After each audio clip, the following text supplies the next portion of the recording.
If you feel like you lose control in conversation more than you keep it, this episode is for you. I'm making this specifically for you. What I'm going to teach you, if you listen to this episode, is exactly how to make sure that that shift of power returns back to you. I'm going to make it short, I'm going to make it sweet, and it's going to work. You ready? Welcome to the Jefferson Fisher podcast, where I'm on a mission to make your next conversation the one that changes everything. If you would, wherever you're listening to, please click the button where it says subscribe. It means a lot to me and my family, and it's really doesn't cost anything for you, and it's a promise by me in exchange to say, I'm going to make you a better communicator. And this episode is no exception to that. This episode is brought to you by Cozy Earth. You know, if you listen to my podcast, I love Cozy Earth. Why? Because they make quality products. They make premium products, from their bed sheets to their towels to their clothes that they have on. I wear them all throughout the week because they're stuff that actually works. And if you're somebody who likes Cozy Earth, I'm going to ask you to go to cozyearth.com/Jefferson. Use the code Jefferson, get up to 40% off. That's cozyearth.com/Jefferson. Use the code Jefferson for 40% off. If you are like me and you like cozy, comfortable things, especially with fall not coming on, you need to go try out Cozy Earth. Controlling conversation is a funny thing.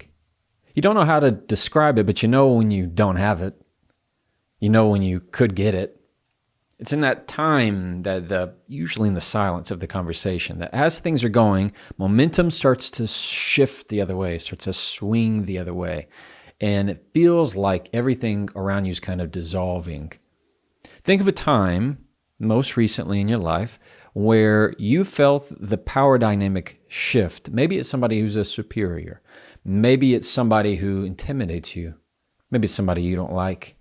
Or maybe it's somebody you love, and it still feels like you don't have something inside of you that's able to keep what's yours. And instead you feel like you're giving it all away. Your needs, your wants, your power, your control, whatever it is, your truth. This episode is going to teach you exactly what to do. So how do we do that? Number one, you're going to use questions that force a reset in the conversation. Now, what do I mean by that? Think of like your laptop or your phone. You have a button typically that has like a forced reset. It doesn't matter what's happening. Maybe you're on your phone and it freezes, or your laptop and it freezes. What do you have to do? You have to kind of like hold the power button down until it eventually what? Shuts off. And then you're able to click it again and force restart it. It's not doing it on its own. You are having to inject something into it. That's what these questions do. These are intelligent questions. These are not just the basic ones. These are questions that call for reflection in the conversation, that make people think. And that alone is going to stop the momentum. Stop the shift, momentum, the power that's going away from you, and bring that control back to you in a way, or at least, the very least, level the playing field. You say, Jefferson, what do these questions sound like? I'm going to tell you. These are questions that sound like, are you against us talking at a normal tone? Are you against us talking about this calmly? Are you against us talking about this openly? Is it unreasonable for me to ask you to lower your voice? Is it unreasonable for me to assume that what I tell you can be kept in confidence?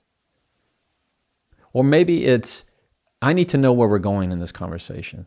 Can you help explain to me where we're going in this conversation? Where is this conversation going? So these are three key words that I really picked up on, that I'm wanting you to pick up on. Is one, we are using the natural mind to think in the negatives. Meaning, if somebody asks you to do something, typically you want to say no. Think of when you're kids. If I ask my daughter when she was 2 to go do something, the first thing she'd say is no. We have the same exact thing. It doesn't go away. We just have different filters as we age. Well, if I were to say, are you against us talking about this calmly? The first thing they're going to want to respond with is no. Are you against? No, I'm not against it. Then they will naturally lower it. No, who's going to say, yes, I'm against talking calmly? So you use that to your advantage. It makes them think. It's if I'm going to say, are you against us talking about this in a way that's helpful? You hear how it makes you almost have to work through it backwards. It takes some time, even though it sounds simple, for somebody to hear it, reverse engineer it.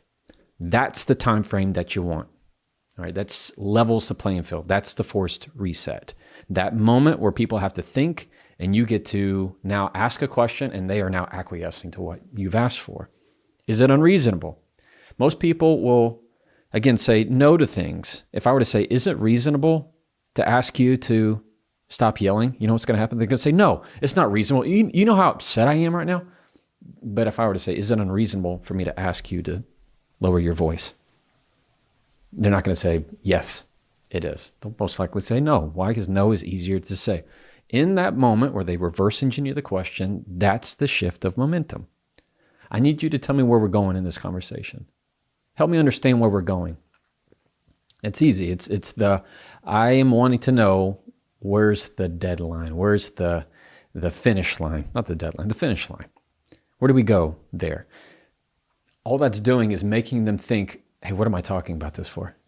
What am I talking about this for? It's jumping to that end. You are creating that moment where they have to pause. They respond to your question, which levels the playing field because that time stops the momentum. It is like icing the kicker in football. If you watch American football, you know that a lot of the times they will, or even in basketball, lots of different sports, when things are going a team's way, and especially in basketball, and they're scoring a lot, the other team will typically call a timeout. Let's stop the momentum. They're getting too much going on. That's exactly what these questions do.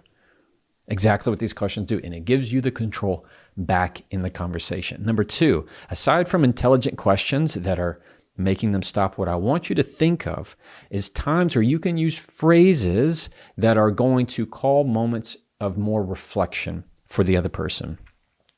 Why? Because it is giving you that control back. There's not a statement I can tell you that's going to just force the control there. Questions do it. Questions do it. My favorite, and if you listen to this podcast, you know, is the phrase, did you mean? Did you mean for that to sound dismissive? Did you mean for that to sound a little manipulative? Did you mean for that to embarrass me or offend me? The did you mean questions, what they do is they put a big spotlight on the other person's behavior, and it makes them have to think about what their motive was. What was my intent in asking this? What was my motive in asking this? And usually if it's a truly negative motive, like, did you say that to embarrass me? It forces them to now, like, they feel angst. They don't like that. They got heartburn now. They got called out. And now what they have to do is shift it back. They have to stop. They have to hedge. They have to put on the brakes and realize, whoa. I'm getting called out right here. I don't like that. I'm going to start looking bad. I don't want that. And so they'll turn that trajectory. And what they do is they lower. And now you're more balanced in the conversations. Did you mean? Number three, one of my favorite things to do in conversations, particularly when it feels like somebody else is trying to take control in the conversation. I will ask the question, are we on equal footing? It could be something very similar to that. Is this a conversation where we're balanced? I talk about things that are up and down. I want to make sure that we're walking side by side. And usually I'll ask that question. Are we walking side by side right now? I want to make sure I'm walking alongside you in this conversation. Whenever you're using words that call balance, even the imagery of balanced, are we side by side here? Are we balanced? Are we on the same plane? Are we on the same footing? You can think of 1,000 other ways to say it. What they do, these phrases, these questions that make the other person kind of slow down. They make them slow down in the conversation. That's what you want, and that's what's going to return the control back to you. There's nothing you can say that's going to say, hey, I want control back in this conversation. That's not going to happen. If it's a statement, what it does is it makes you look like you are vain. It makes you look like you're aggressive. It makes you look like you are desperate. Desperate's the best word for it. It makes you look like you're already lost it, right? Makes you look like you've already lost it. Before we keep going, I want to take a second to tell you about Monarch Money. Have you ever tried to keep track of all your finances in your head? It's not easy, right? A couple of checking accounts over here, a credit card, maybe a retirement fund that you swore that you check on last spring, maybe some change under the couch, whatever, until suddenly it feels like everything that has to do about money is just some big cloud, some big jigsaw puzzle, and you've lost the pieces, and all of a sudden there is that fear and concern. That's natural, that's normal. That's where Monarch comes in to help you. It pulls everything together, all your accounts, your savings, your investments, even your spending, and shows it all in one place. A simple dashboard, no spreadsheets, no guessing, just one big place that makes your money make sense, puts you in control rather than feeling like everything else is controlling you without you having to spend hours and hours managing it. If you've been putting this stuff off, Monarch makes it easy. You'll see what's working, what's not working, and how to get there when you want to go faster. Don't let financial opportunity slip through the cracks. Use code Jefferson at monarch.com in your browser for half off your first year. That's 50% off your first year at monarch.com. Use the code Jefferson. And now let's get back to that episode. One of the best other ways I can think of, rather than trying to grasp for that attention, control is also found in the silence.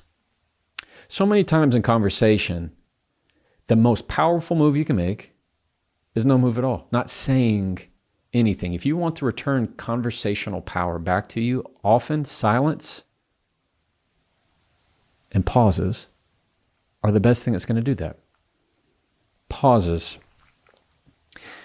If somebody else is on a roll, you can call your own timeout. If they are being, when I say on a roll, maybe they are being way too aggressive with you, then what you say is, I need to come back to this conversation when I'm in a better place. I'll come back to this conversation when I'm ready. I can tell I'm not myself right now. I can tell I'm not ready for this conversation. This is not a conversation that I need to be in right now. Pause it. Time it. Why did I say that? Let's say it like that. Take a time out, pause the conversation. And what you do is now the nerves settle. What happens is you're able to now look like you're the one that's in control of the conversation, because you're not responding emotionally. You're not saying things you don't mean. You're not trying to say the yeah, but what about. You're not trying to throw daggers and add these little paper cuts to the conversation that don't do anything. Control is also very much found in the silence, in taking breaks. And what's that? That is you calling your shot of when you will not have conversation.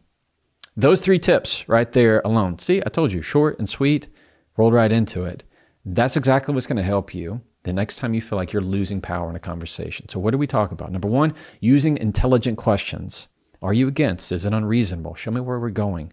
Anything related to that. Using the negatives that's going to get somebody to have to think more reflectively about the conversation and stop the momentum. 2, we're going to use questions that talk about the intent and motive. That's going to, again, reflect that and make them pause. 3, largely I want to go right into that silence. That's number 3. Silence is so often the very thing that will stop the momentum, bring control back, because you are choosing your words when you want them and what you want to say. That's how you keep control. As always, thank you for listening. You can try that and follow me. Be good.